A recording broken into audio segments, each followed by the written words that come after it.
Magandang araw sa ating lahat mga kapatid niya. Andito naman tayo ngayon sa ating YouTube channel sa Katolikong Walay Simba-KBL. So ngayon mga kapatid, ang ating pag-usapan ngayon ay ang tungkol sa dugo, kung ipinagbawal nga ba ng Diyos. So mga kapatid, mag-umpisa tayo pagkatapos ng maiksing intro.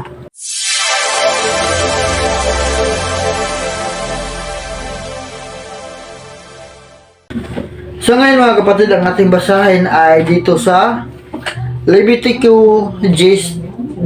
Ang sabi, sapagkat ang dugo niyon ay hindi dinala sa loob ng santuaryo, dapat sana'y kinain ninyo roon ang handog para sa kapatawaran ng kasalanan gaya ng ipinag-utos ko. So ibig sabihin mga kapatid, ang dugo pala ay ipinapakain pala ng Diyos, no? Ang dugo na hindi nadala sa santuaryo, hindi na ihandog sa Diyos. Dapat sana ay kinain. Pero bakit nga ba ang daming nagbabawal na kumain ng dugo, no? Hindi talaga nila matanggap na kumakain tayo ng dugo. Kasi sa lahat ng ng pagkain, o kahit ano man yung pagkain na iniisip niyo na marumi, ay nilinis na yan ng Diyos.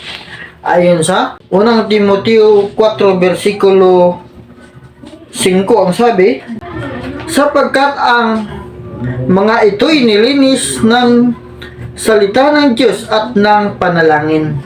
So ibig sabihin mga kapatid, lahat ng mga pagkain ay nilinis na ng Diyos at sa pamamagitan ng panalangin, no? Dapat sana lahat ng pagkain ay kakainin na.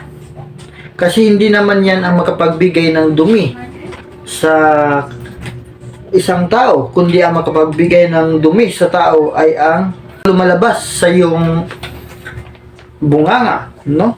Ayon dito sa Marcos 7 versikulo 19, ang sabi, sapagkat hindi naman iyon pumapasok sa kanyang puso, kundi sa tiyan, at pagkatapos ay idudumi. Sa ganitong paraan ay pinahayag ni Jesus na ang lahat ng pagkain ay maaaring kainin. So ibig sabihin mga kapatid, lahat ng pagkain ay maaari ng kainin, kahit ano man yan, kahit ang mga dugo, no? Kasi nilinis na yan ng Diyos. At sabi nga ni San Pablo sa unang Korinto 10:25, ang sabi, kumain kayo ng anumang nabibili sa tindahan ng karni at huwag nang magtanong pa upang hindi mabagabag ang inyong budhi.